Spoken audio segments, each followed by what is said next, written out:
This is Valley View News. My aunt just died last week from cancer. My mom was a cancer survivor. My grandma was. Some adults and kids in Pasadena have shaved their heads for a good cause. We provide people with a lot of hope. It's been great. It's a lot of fun. Thousands of people showed up at the Rose Bowl to raise money for a leading autism program. I actually have to move back home. Researchers say rent is going to be going up in the Los Angeles area by nearly $100 by next year. Welcome to Valley View News. I'm Tanya Ann Dela Pena. And I'm Rodney Williams. Thank you for joining us. George Zimmerman has been released from a Florida jail on a $150,000 bail. Before police released him, they fitted him with an electronic monitoring device. The judge in the case granted Zimmerman bail on Friday. Prosecutors say he should not have been granted bail or that it should have been set at $1 million. Zimmerman is being charged with second-degree murder for the death of 17-year-old Trayvon Martin. If convicted, he could receive a life sentence. The John Edwards trial on campaign finance from the 2008 presidential election has begun in North Carolina. Edwards is charged with 6 felony and misdemeanor counts related to the financial issues of his failed presidential campaign. Prosecutors say Edwards received $1 million in illegal contribution and used it to keep his pregnant mistress a secret. If convicted, Edwards could face up to 30 years in prison. A new study says rent across Southern California is expected to increase. Eldrick Bone joins us in the studio with the story. Eldrick? USC does a yearly real estate forecast called the CSUN report in Southern California. It predicts LA County will see a big rise in rent by the end of 2013. Getting the keys to that new apartment might have just become more of a hassle. The University of Southern California Lusk Center for Real Estate has released a report saying rents are on the rise across Southern California. The report comes at a time where the price of rent is already too high for some residents to keep up with. I actually have to move back home because I can't afford rent on my own anymore. I have small kids where the area is going to be good, which is in Downey. But the prices are ridiculous high. We can't we're stuck. We can't go either one way or another because of the prices. The annual CSUN forecast states Los Angeles is expected to see the biggest increase in rent. Rent in Los Angeles is expected to go up 9.6% by the end of 2013. Location also plays a factor in the amount of rent. A one-bedroom apartment here in Los Angeles costs roughly $1,100. But here in Panorama City, you can find one for just under $800. The lack of vacancy is one factor to the difficulty of finding an affordable place to live. USC Assistant Professor of Clinical Finance and Business Economics, Tracy Seslin, says job growth in California can change the forecast. As the tide has been rising in the employment area across the country, Southern California hasn't really been following suit. So if we see a pickup in employment and job creation in Southern California, I think we'll definitely see some positive pressure on rents, negative pressure on vacancies. If the forecast holds to be true, you might be paying almost $100 more in rent by 2014. Other counties will experience an increase in rent. Orange County and San Diego County are both expected to see an increase of over 5% by 2014. Back to you. Thank you, Eldrick. Investigators are ending the search for a New York boy who disappeared more than 30 years ago. 6-year-old Eaton Patz vanished in 1979. Authorities were investigating the basement of a carpenter's workshop just 100 yards away from the boy's home. A blood stain had been found in the basement after a new concrete floor was laid, and just days after the boy went missing.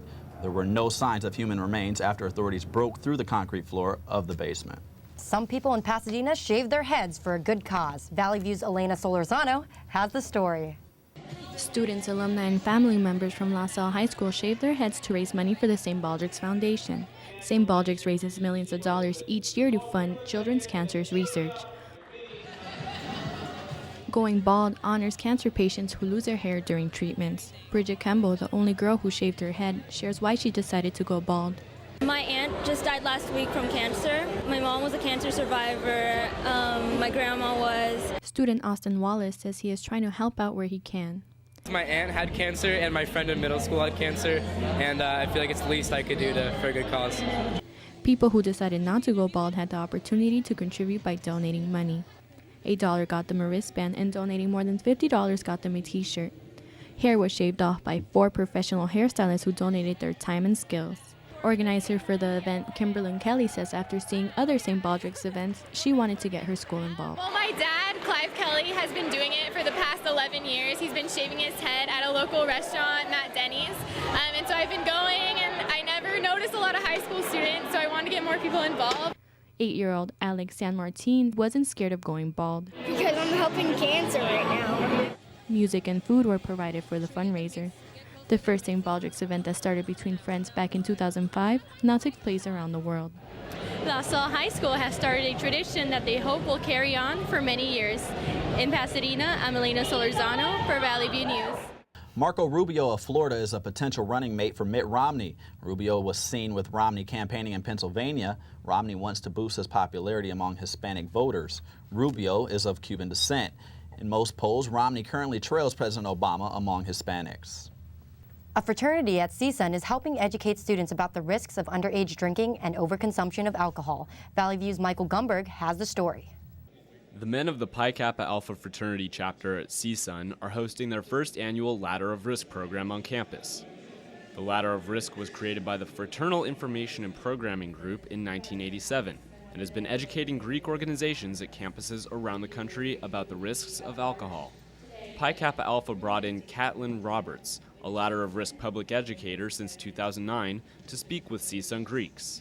Ladder of Risk's purpose is to make students aware of the FIPG, Fraternal Information Programming Group, risk management policy, and ways to host safer events without putting the organization or the individuals at risk.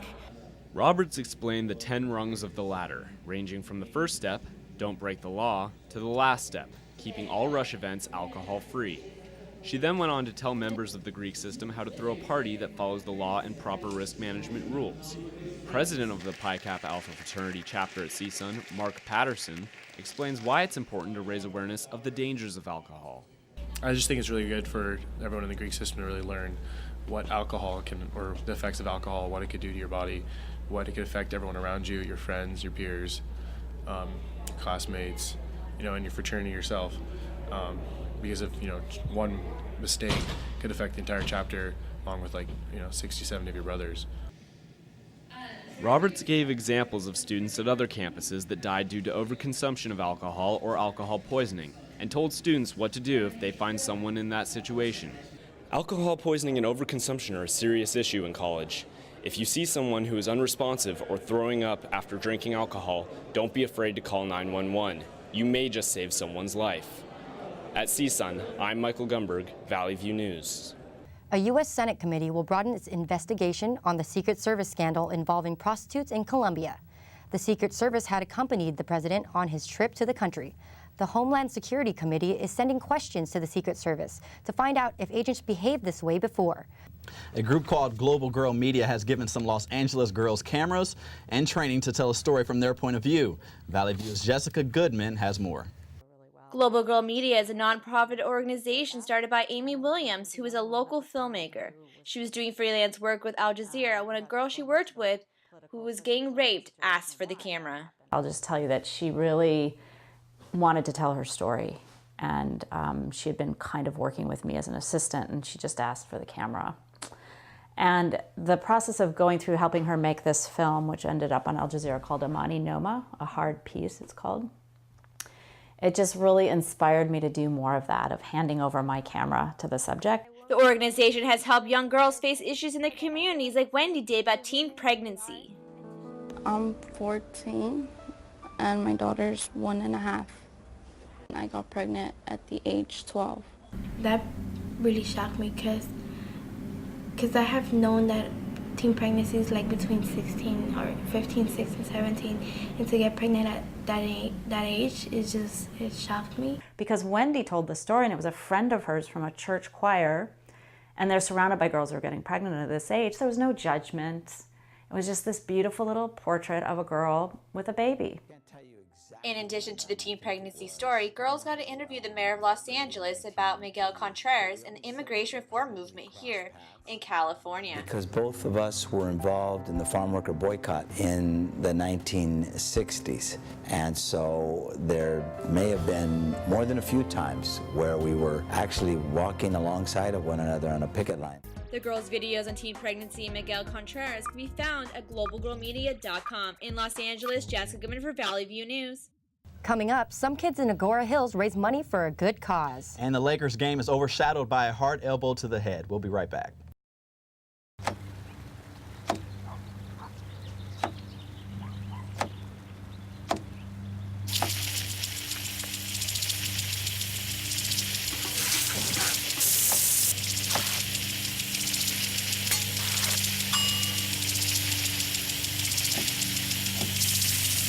Clean kitchen surfaces, utensils, and hands with soapy water. 1 in 6 Americans will get sick from food poisoning this year. Keep your family safer. Check your steps at foodsafety.gov.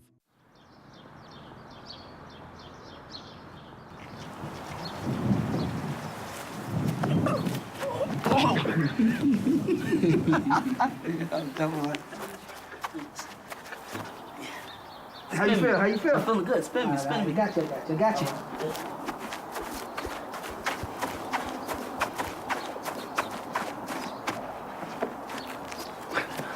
Oh, goodness. Oh.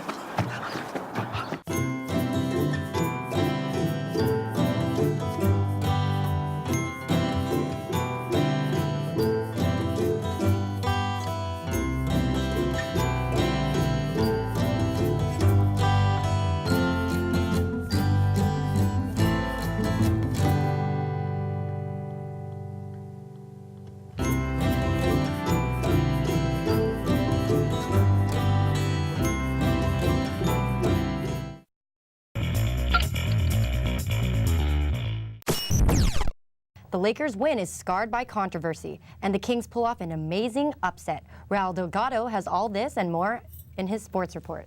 In a dramatic finish at the Staples Center, the Los Angeles Lakers defeated the Oklahoma City Thunder 114-107 in double overtime. Let's take you back to the game. Thunder's guard Kevin Durant driving the ball into the basket and decides to do it all himself, exploding with this massive dunk. Now Kobe Bryant with the ball with less than a minute in regulation was guarded nicely, but nothing is impossible for the Black Mamba as he stepped up with a three-pointer. Nothing but net. In double OT, the ball is in Kobe's hands. He turns around and takes a nice jumper, drilling it, giving the Lakers the lead for good.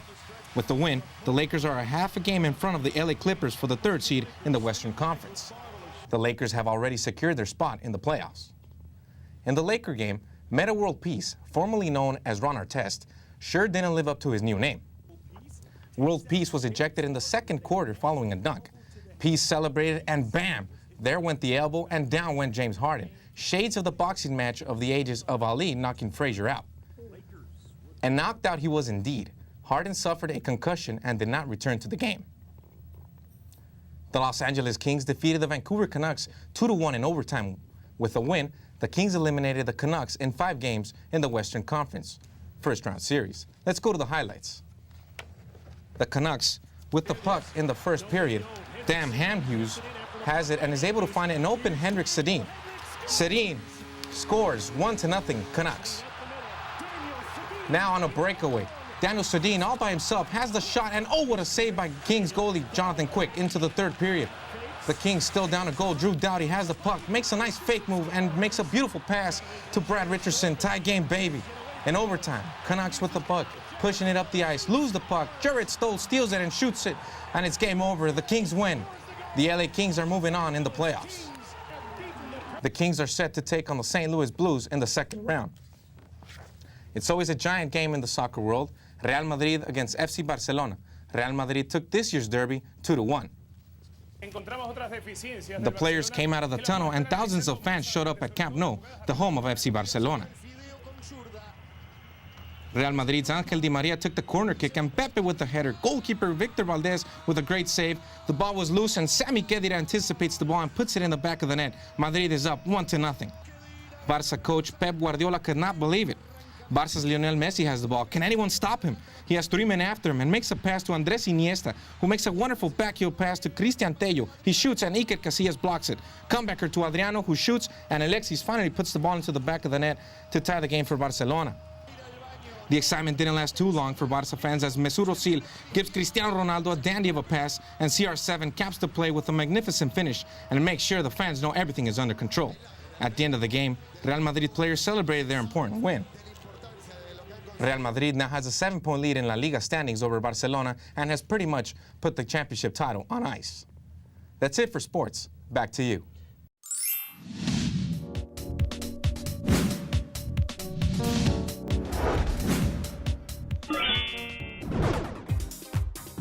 Here's the scoop. A new movie tops the Hunger Games at the box office, and a popular reality show is being sued. Regina Ahn, entertainment guru, joins us with her report. Former host of American Bandstand Dick Clark has been cremated. Clark suffered a heart attack and died at 82. He died at St. John's Hospital in Santa Monica. The host of the rock and roll show shaped America's taste in music trends. He introduced the world to Buddy Holly and James Brown. His publicist says he has been cremated, but no other plans have been finalized. Bee Gees singer Robin Gibb has come out of a coma, days after doctors thought he wouldn't survive. Gibbs was in a coma and battling pneumonia. This was another health problem for the singer who recently fought both colon and liver cancer. Doctors say he is fully conscious and able to speak to his family. ABC and reality shows The Bachelor and The Bachelorette could face legal trouble for racial discrimination. 2 African-American men filed a lawsuit claiming that no person of color has been featured for the central role in the past 16 seasons. They also say that the few racial minorities who compete in the show are usually the first ones eliminated. The lawsuit names the creator of the shows ABC, Warner Horizon Television, Next Entertainment, and NTK Productions as defendants. Warner Horizon Television has released a statement saying the complaint is baseless and without merit. Book-to-film adaptations ruled the box office this weekend. After 4 weeks at number 1, The Hunger Games was taken over by the comedy Think Like a Man. The movie is based on Steve Harvey's best-selling advice book, Act Like a Lady, Think Like a Man. The movie took in $33 million. In second place is The Lucky One, based on the Nicholas Sparks novel with $22.8 million. And rounding out top 3 is The Hunger Games.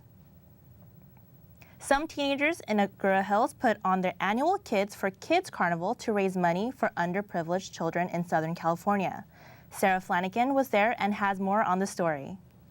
The carnival featured rides, games, and even brought popular cartoon characters to life for the little ones to enjoy. Junior Variety President Felicia Foreman talks about how her philanthropy was able to get these movie characters to come out. Variety, our big charity, is really like entertainment based, and so we work with a lot of like movie companies and everything else. We have a lot of sponsors from movies like Warner Brothers and Paramount, and everything help us a lot. Kids can participate in a multitude of games, activities, and rides in exchange for tickets. Of these attractions, the Super Slide is said to be the biggest hit.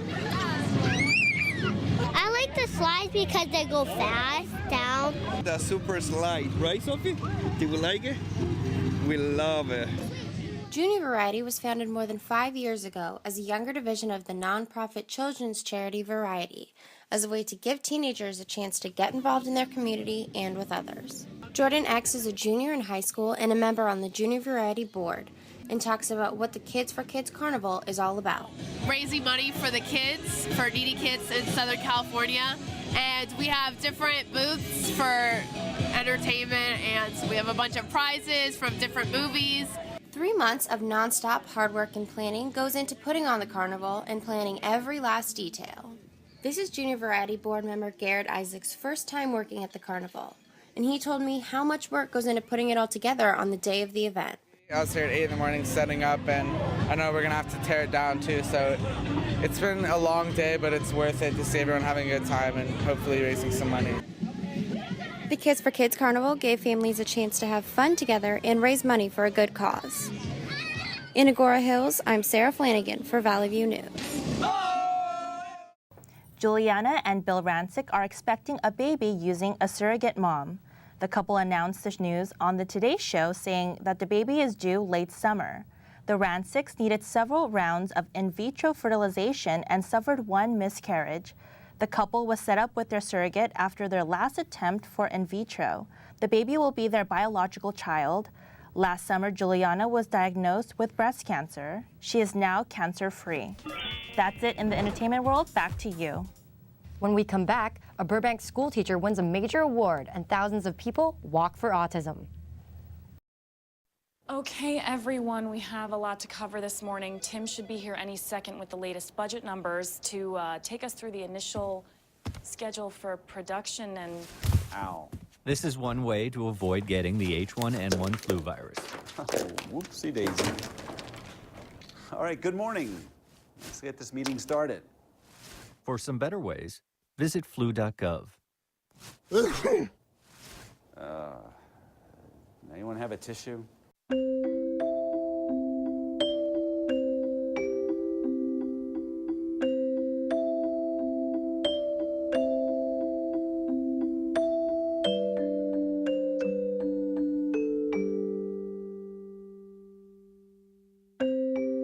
Lead paint poisoning affects over 1 million children today.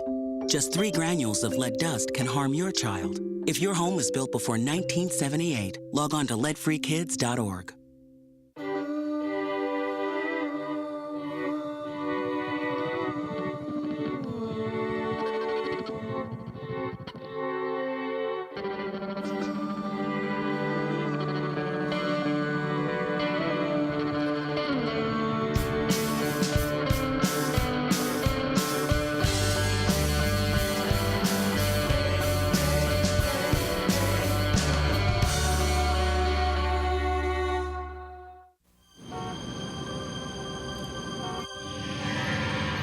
Good afternoon, Mrs. Williams. What do you have for me this time? My husband and my son. That will do nicely. What will you bring me next time? My life. It never ceases to amaze me what people will give up for a drink. Welcome back. Britain's Prince Harry will be visiting the U.S. to be presented with a prestigious award. He will be in Washington, D.C. on May 7th to receive the Atlantic Council's Award for Distinguished Humanitarian Leadership, honoring his work with war veterans. Prince Harry is also expected to meet with British and American athletes who have taken part in the Warrior Games, a sports tournament in Colorado. It is not clear if he will attend other events while visiting the country. A 26-year-old woman gave birth to twin boys after being brain dead for over a month. Doctors say Christine Bolden had 2 brain aneurysms that burst, the result of stress from pregnancy. Bolden was declared brain dead on March 6th, but was kept on life support until her babies were born on April 5th. Doctors delivered the babies after Bolden developed severely high blood pressure. She died shortly after giving birth to her sons Nicholas and Alexander Bolden. Officials at the Center for Disease Control and Prevention say autism is the fastest growing developmental disorder in the U.S. A yearly fundraiser called Walk Now brought a huge crowd of people to the Rose Bowl. Diane Escalona has this story. Diane? It is the 10th anniversary of the walk, and officials for the organization say about 28,000 people brought their walking shoes for the event. Autism Speaks is the nation's largest autism organization that is dedicated to funding research into the causes, prevention, treatments, and cure for the disorder. The 3-mile walk funds autism research according to the Autism Speaks website. Thousands of people are walking here today at the Rose Bowl in Pasadena in order to raise awareness for autism. It is put together by volunteers, families with loved ones who have autism, and local businesses and companies. The executive director of Southern California for Autism Speaks, Matthew Asner, says families, friends, and coworkers of a loved one with autism come to the event for support. Looking for answers and looking for hope, and I think that's one of the great things we do. We provide people with a lot of hope. The family-friendly event also had food booths, fun activities for kids, and musical performances.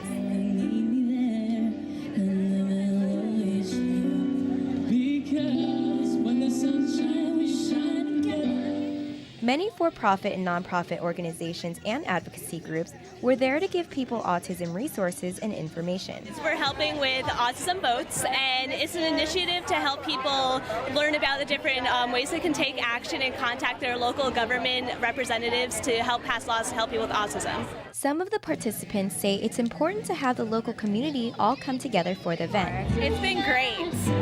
It's a lot of fun seeing the community come out in support of all the kids and families.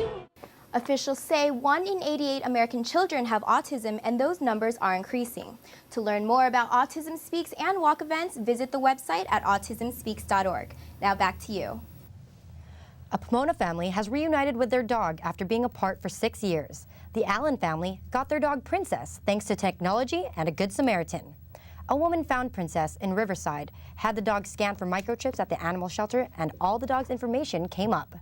Princess was found healthy, and the Allen family guesses she had been living in another home over the last 6 years. The Northridge Farmers Market and Family Festival not only features a variety of organic fresh fruits and vegetables, but a wide range of delicious options. Chudney Mata has more on the story. Fruits, vegetables, caramel apples, and roasted corn are all at the Northridge Farmers Market. The Northridge Fashion Center has been hosting the festival for several years. Residents of the area say having an outdoor market so close by is fun and relaxing. I love it, actually. It's something that we just started doing, so it's actually pretty cool. Not only does the Northridge Farmers Market have fruits and vegetables, but they have dining options as well. That's right, you can eat while you browse.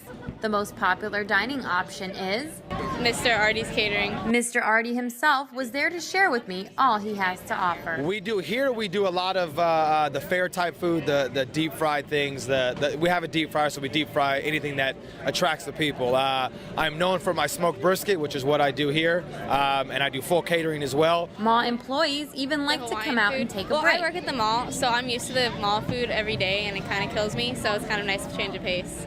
But maybe you're in the mood for something a little different. Falafels, curly fries, and sweet potato chips are all here as well. Of course, what would a farmer's market be without entertainment? Kids have their own spot at the market, rock climbing, slides, a petting zoo, and a ride with the ponies are all part of the fun. The Northridge Farmers Market is here every Wednesday night from 5 p.m. to 9 p.m. In Northridge, I'm Chudney Mata for Valley View News. The average price of a gallon of gas declined for the 28th day. It dropped 0.4 of a cent to $4.20, the lowest since February. According to the AAA and oil price information, the average price is 3.5 cents less than a week ago and about 17 cents less than a month ago. Orange County's gas has also dropped almost half a cent to $4.17. That's a new low since February. Measles are back after the disease was declared eliminated from the U.S. The Centers for Disease Control and Prevention says there were 17 measles outbreaks in 2011 alone. This comes as a surprise because the illness was eliminated in the U.S. in 2000. They say the vaccination is the best way to prevent children from getting the disease. There are 2 doses of the vaccine, one after the child turns 1, and the second between the ages of 4 and 6. A chicken nugget in England is not the same as a chicken nugget in America, in terms of salt content, that is. A new study in the Canadian Medical Journal shows that salt levels in certain fast food varies widely country to country. McDonald's chicken nuggets in the U.S. contain more than double of the salt content in Britain's. Reducing salt levels is an important goal for public health. Excessive salt intake can increase blood disease, lead to heart disease, and kidney failure. And finally, a Burbank Middle School teacher has won the title of National Teacher of the Year. The Council of Chief State School Officers presented the award to Rebecca Milwaukee. Burbank Middle School employees say Milwaukee is known for her unconventional teaching techniques, like using music and playing cards as tools. She says students learn best when they have enthusiastic and engaged teachers. Thanks for watching Valley View News. I'm Rodney Williams. And I'm Tanya Ann De La Pena. Have a great night.